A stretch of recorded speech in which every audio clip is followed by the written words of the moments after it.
Hello students, welcome to education classes. आज हम chapter पढ़ने जा रहे हैं सत्ता के वैकल्पिक केंद्र।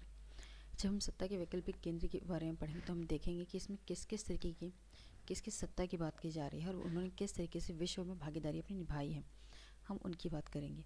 उसके अलावा हम इस चैप्टर में ये देखेंगे कि कौन कौन सी संस्थाएं हैं जो राष्ट्र के उत्थान के लिए काम कर रही हैं। जैसे हम इसमें मुख्यतः दो संस्थानों के बारे में पढ़ेंगे। एक होगा आपका यूरोपीय संघ, दूसरा होगा आपका आसियान। जब हम यूरोपीय संघ की बात करते हैं, ये एक ऐसा संघ है जो यूरोप का है, नाम से ही पता चलता है। और जब हम संघ बोलते हैं, संघ का अर्थ होता है कि बहुत सारे देशों का मिलन, एक तरीके से सम्मिश्रण है, वहाँ पे बहुत से देश इंक्लूडेड हैं, उनकी बात की जाती है। तो यूरोपीय संघ की जब बात की जाती है, यूरोपीय संघ की स्थापना लगभग हम देखते हैं 1940 के दशक में।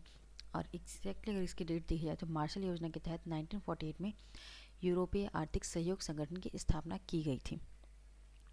इसका पर्पस क्या था? इसका पर्पस था कि यूरोप के जो काफ़ी देश हैं, यूरोप में जो देश बसे हुए हैं, उनको लग रहा था कि हमारी इकॉनमी पीछे है। तो यूरोपीय संघ ने क्या करा, उन्होंने देशों को मिलाकर एक संघ की स्थापना करी और उस संघ में एक ही करेंसी चलती थी और वहाँ के जो व्यक्ति थे वो वीज़ा फ्री होकर कहीं भी आ जा सकते थे। इसका अर्थ ये हुआ कि अब अर्थव्यवस्था जो है आसानी से चल पाती थी और उनका जो घाटा था वो कम हो रहा था, क्योंकि आयात निर्यात अब उनका टैक्स उतना नहीं लगता था। साथ ही साथ जो लेबर है वो भी एक जगह से दूसरी जगह आना जाना इजीली कर पाते थे। 1957 में यहाँ पर हम देखते हैं कि यूरोपीय संघ का आर्थिक सहयोग संगठन स्थापित हुआ और जो फाइनली हमारे यूरोपीय संघ की इकोनॉमिक जो कमेटी है वो 1957 में स्थापित होती है। और जब हम बात करते हैं सिर्फ यूरोपीय संघ की, तो ये आपका स्थापित होता है 1992 में। आपको अभी तक 3 डेट याद करनी है। 1942 में सहयोग संगठन स्थापित होता है, आर्थिक सहयोग संगठन। 57 में इकोनॉमिक कम्युनिटी का गठन होता है और 1992 में ईयू का संगठन होता है, यूरोपियन यूनियन का। आपसे क्वेश्चन पूरे चांस है कि यहीं से पूछे जाएंगे डायरेक्ट कि यूरोपीय संगठन का स्थापना कब होती है, संघ की स्थापना। इसके बाद बात की जाए तो यूरोपीय संघ का मेन मकसद था व्यवस्था को बदलकर, आर्थिक सहयोग वाली व्यवस्था को बदलकर राजनीतिक रूप लेता गया। धीरे धीरे क्या हुआ कि पहले तो रीज़न ये था इन सबके साथ आने का कि हमें जो है आर्थिक सहयोग चाहिए, लेकिन कुछ टाइम बाद इन्होंने क्या करा, सबके सब एक साथ हो गए, उन्होंने राजनीतिक सहयोग बना लिया। मतलब अब इनका जो जुड़ाव है, जो संघ है, वो राजनीति के आधार पर ज़्यादा दिखाई देता है। यूरोपीय संघ जो है एक बिल्कुल राष्ट्र की तरह काम करने लगा कुछ टाइम बाद और उसने अपने आप को एक राष्ट्र के रूप में प्रदर्शित कर दिया। घोषणा कभी नहीं करी, लेकिन उसने कार्य सभी राष्ट्र के रूप में करे। राष्ट्र के रूप में करने का अर्थ होगा जैसे इंडिया अगर ये कह दे कि हम ये करेंसी मान रहे हैं तो पूरे राज्य में मानी जाएगी। वही सेम हम यूरोपीय संघ में भी देखते हैं। यूरोपीय संघ में सभी के लिए सेम करेंसी का इस्तेमाल किया गया। उसके अलावा वहाँ पर संविधान बनाने की भी कोशिश की गई कि हम सभी देश मिलकर जो एक संविधान बनाए जो यूरोपीय संघ के सभी मेंबर कंट्रीज़ के लिए होंगे। लेकिन संविधान बनाने की जो कोशिश थी वो सिर्फ कोशिश में रही और वो सफल नहीं हो सकी। इसके अलावा इन्होंने अपना झंडा, गान, स्थापना दिवस और अपनी मुद्रा बनाई है। जो यूरोपीय संघ के अंदर जितने देश होंगे उन सभी का एक ही झंडा होगा, एक ही गान होगा, राष्ट्रीय गान जिसे बोलते हैं, और एक ही स्थापना दिवस ये लोग मनाएंगे और साथ ही साथ इनकी मुद्रा भी सेम ही होगी। तो यूरोपीय संघ का झंडा आप देख सकते हैं कैसा है। इसके अलावा अगर बात की जाएगी तो इसके सदस्य अभी कुछ टाइम पहले ही ब्रिटेन से अलग हो गया, जिसे ब्रेग्जिट नाम दिया गया। तो आप कमेंट बॉक्स में ये बताएं कि बताइए ब्रेग्जिट कब हुआ, ब्रिटेन कब जो है यूरोपीय संघ से अलग हुआ। उसके अलावा बात करें तो यूरोपीय संघ का आर्थिक, राजनीतिक और कूटनीतिक सैनिक प्रभाव जो है बहुत अच्छा रहा है। आर्थिक राजनीतिक के बारे में बता दें कि व्यापार जो है इन देशों के बीच फ्री ट्रेड एग्रीमेंट से, मतलब आयात निर्यात पे तो कोई ज़्यादा आपका कर नहीं लगता था।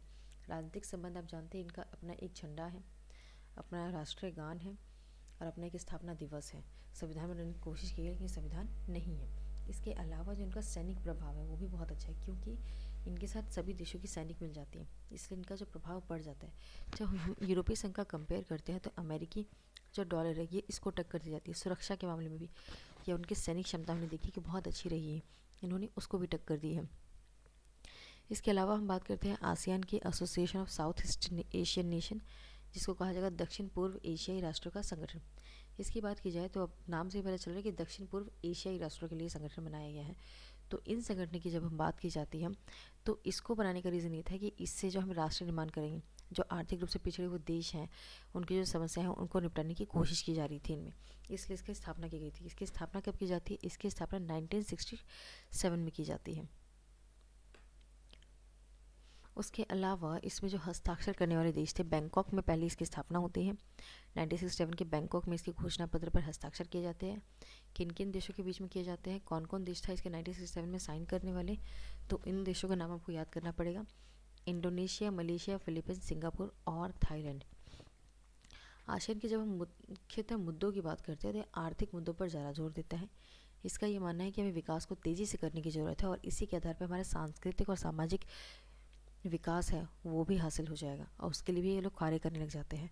तो मुख्यतः इसमें यही आएगा। इसके अलावा अगर हम बात करें तो बाद में जो है एशियान में जो है Brunei, Darussalam, Vietnam, Laos, Myanmar, Cambodia भी इसमें शामिल हो जाते हैं और इसकी संख्या जो है 10 हो जाती है। तो पहले 5 देशों ने साइन करा 1967 में, अब 5 देशों ने साइन करा बाद में 1967 के बाद। यूरोपीय संघ की बात करें तो इसने अपने आप को आधिकारिक संगठन बनाने, उसकी तरह अन्य व्यवस्था को अपने हाथ में लेने का लक्ष्य नहीं रखा। यूरोपीय संघ ने ये कभी नहीं कहा कि हम एक संस्था हम सबके जो एक लक्ष्य रखेंगे कि हम इसको लक्ष्य के तहत कार्य करना है, हम ऐसा कोई कार्य नहीं करेंगे, अपने अकॉर्डिंग कार्य करते हैं। ये सिर्फ एक क्योंकि संघ मानते हैं अपने आप को, कोई संगठन नहीं मानते हैं। इसीलिए संघ और संगठन में एक छोटा सा फर्क होता है। संघ का अर्थ होता है कि वहाँ पर छोटे छोटे देश मिलकर उन्होंने अपने आप को स्थापित कर दिया कि हम देश हैं।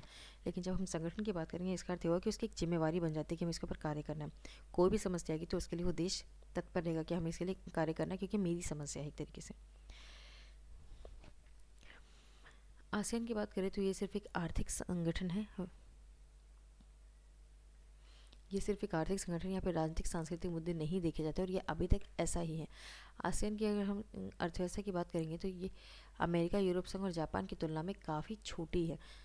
आसियान खुद में जो है आर्थिक रूप से काफ़ी कमज़ोर है। ऐसा नहीं है कि बहुत अच्छा रहा, लेकिन ईयू की बात करें तो बहुत अच्छा रहा।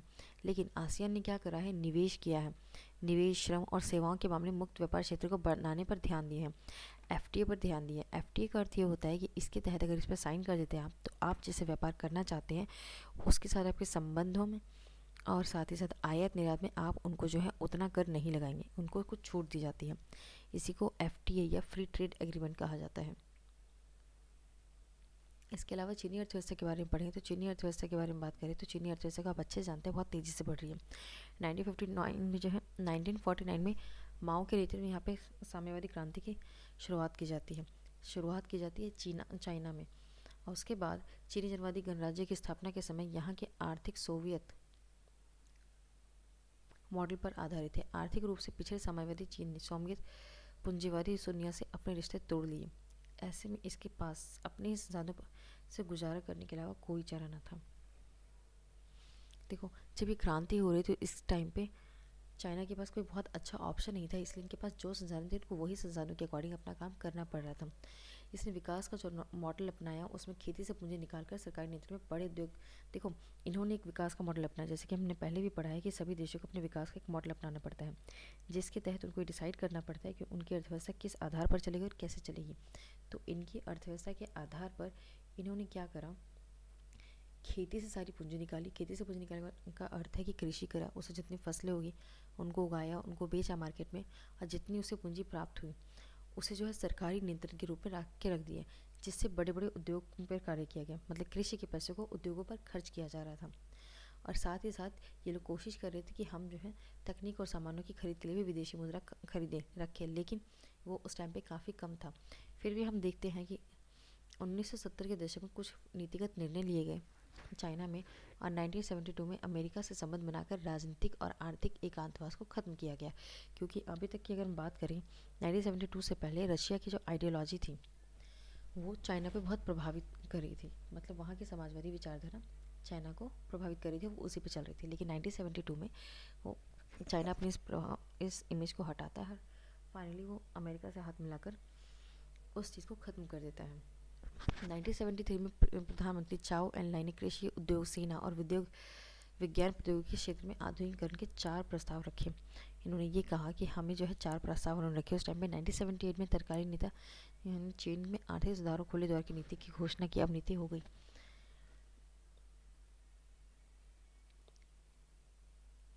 अब हम बात करेंगे कि इकोनॉमी इतनी चीज़ कैसे, इसका कारण यह है कि यहाँ पर जो है इन्होंने शॉक थेरेपी पर अमल नहीं किया, उसको नहीं माना। इन्होंने कहा कि हम शॉक थेरेपी के तहत नहीं चलेंगे। शॉक थेरेपी आपको पता है ना कि WTO बड़े बड़े देशों से उधार लेना पैसा, उसके बाद उसको अपने देश में लगाना और उसके आधार पर जो है अपने देश में बदलाव भी करना, क्योंकि आपको उनकी शर्तें माननी पड़ेगी क्योंकि आपने उनसे कुछ उधार लिया है। तो इन्होंने उसको ना अपना कर, चाइना ने शॉक थेरेपी को ना लेकर इन्होंने ये कहा कि हम अपनी अर्थव्यवस्था को अपने अकॉर्डिंग चलाएंगे, उसको अपने अकॉर्डिंग खोलेंगे और हमें कैसे कार्य करना है हम उसके लिए खुद देख लेंगे। 1992 में जो है खेती का निजीकरण कर दिया जाता है। निजीकरण का अर्थ है कि अब आप अपने अकॉर्डिंग जो है खेती कर सकते हैं। रशिया में जब हम देखेंगे तो खेती का निजीकरण नहीं किया गया था, वो एक सार्वजनिक प्रॉपर्टी थी, क्योंकि मैंने क्या बोला था उस टाइम पे भी कि आपकी भूमि जो है सार्वजनिक है, इसका अर्थ है कि वो सभी की है। इसी वजह से जो है उसमें जो है सभी व्यक्ति खेती नहीं कर सकते थे, वो सरकार नियुक्त करते थे कि कौन उसमें खेती करेगा। इसके अलावा चाइना ने अपने यहाँ पे सेज की स्थापना करी, स्पेशल इकोनॉमिक जोन। ये वो जोन होते हैं जहाँ पर देश जो है बाहर से जो निवेश करने वाले देश होते हैं वो आके यहाँ पर अपने उद्योगों की स्थापना करते हैं, और वो हो जाता है आपका स्पेशल इकोनॉमिक जोन। वो एक छोटा सा एरिया होगा जिसपे वो लोग निवेश करेंगे और वहाँ पर ही वो अपनी फैक्ट्री वगैरह जो भी चाहें उद्योग खोल सकते हैं। ये है स्पेशल इकोनॉमिक जोन, जो बहुत सारे चाइना में अभी दिखाई देते हैं। इंडिया चाइना की बात करें तो तिब्बत के ऊपर हमारा मुद्दा है, दोनों में विवाद उत्पन्न है। और उसके अलावा अगर हम देखते हैं और तो छोटे देश जो है चाइना का, जैसे कि इनका नेपाल के साथ भी संबंध रहे हैं, जिससे इंडिया खासा नाराज़ रहता है कि क्लोजनेस बढ़ जाती है। तो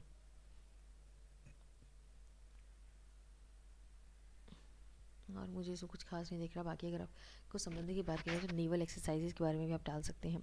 दोनों देशों के बीच भूमि विवाद है, आप ये भी डाल सकते हैं। तो ये सारी चीज़ें आपकी बेसिकली हो जाएगी।